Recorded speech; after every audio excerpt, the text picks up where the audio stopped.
साधु संग तो प्रगट ही सानिध्य के लिए ही है। जब अब जैसे आप मिले हमसे, तो दो प्रकार का साधु संग होता है। जिसका भजन साधन पहले से चलता होता है, और जब वो भगवत प्रेमी महात्मा या भगवत प्राप्त महात्मा का संग करता है, तो उसका तत्काल परिवर्तन हो जाता है, तत्काल उसके अध्यात्म की उन्नति हो जाती है। वो होता है तात स्वर्ग अपवर्ग सुख धरी तुलाए कंग, तुलनताय सकल मिल जो सुख लव सत्संग। भगवत प्राप्त महात्मा और भगवत प्रेम की प्रबल उत्कंठा, आग लग गई, सत्संग मिलते ही उसका अध्यात्म प्रकाशित हो गया।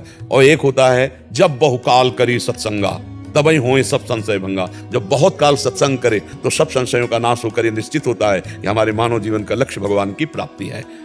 पर होता साधु समागम से। मत कीरति गति भूति भलाई, जब जे जतन जहां जे पाई, सो जानो सत्संग प्रभाव। किसी की मति गति कीर्ति जो भी सद्गुण प्राप्त हुए वो साधु समागम से। अब साधु समागम का निरंतर कैसे सेवन हो, तो साधु समागम तो 10-5 मिनट, घंटा आध घंटा, पर हमारा जीवन निरंतर साधु समागम में हो। महापुरुषों ने कहा है साधु संगति करी अनुदिन राति, रात दिन संत महापुरुषों का संग करे। तो वो होता है उनकी आज्ञा का संग, कि जो उन्होंने आज्ञा करी उसके अनुसार हमारा सुबह होगा, उसी के अनुसार शाम होगी, उसी के अनुसार शयन होगा, वैसे हमें उठना होगा जैसा वो आदेश कर रहे हैं। हमारा चिंतन सदैव उनकी आज्ञा के अधीन रहेगा, तो रात दिन साधु समागम हो रहा है। साधु समागम प्रगट में भी, और जहां आपको प्रगट में साधु समागम नहीं, तो वहां उनकी आज्ञा है, उस आज्ञा पे निरंतर नाम जप करना, ऐसे दिनचर्या बनाना, ऐसे चलना, शयन के समय ये चिंतन करना, जागृत के समय ऐसे चिंतन करना, ऐसे ऐसे कर्म करके भगवान को अर्पित करना। तो उनके जो आदेश हैं, उन आदेश के अनुसार अगर हम चले तो हम रात दिन साधु समागम कर रहे हैं। समझ पा रहे हैं आप? चिंतक इस बात का था जैसे मतलब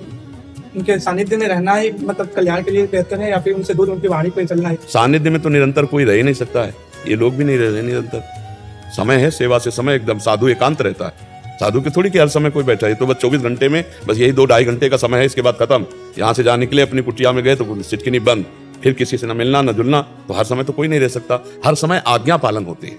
साधु समागम का सही माने में सेवन, आज्ञा शम्न सुसाहिब सेवा, अपने साहब की आज्ञा का पालन करना। जैसे प्रायः सत्संग में आज्ञा होती है, कोई व्यसन नहीं करना, पराई माता बहनों की तरफ गंदी दृष्टि मत करना, जो कर्म करना हो भगवान को अर्पित करना, हर समय नाम जप करते रहना, परहित की भावना में रहना। इसी में अपनी दिनचर्या को बनाओ, इसी में दिनचर्या को लगाओ, तो हर समय आपको याद रहेगा दिमाग में कि महाराज ने ये बोला था, संत जी ने ये बोला था, गुरु जी ने ये बोला। तो हर समय उन्हीं के चिंतन में तो है, उन्हीं की आज्ञा में तो है। अंदर से समीप रहना, ये सबसे बढ़िया समीप रहना माना जाता है। और बाहर से तो ज्यादा देर समीप कोई भी साधु नहीं रखेगा, कोई भी नहीं रखेगा, कोई रह नहीं। साधु का एक स्वभाव होता है, वो असंग रहा है, एकांत सेवल किया है, तो सेवा भले समाज की मिली तो घंटा 2 घंटा 4 घंटा, बकाया इसके आगे नहीं रह सकता, इसके आगे जी नहीं सकता। उसका एकांत सेवन नशा है, असंगोहम पुरुषा। तो जब एकांत होगा तब कैसे साधु संग होगा? तब वो उनकी आज्ञा का पालन।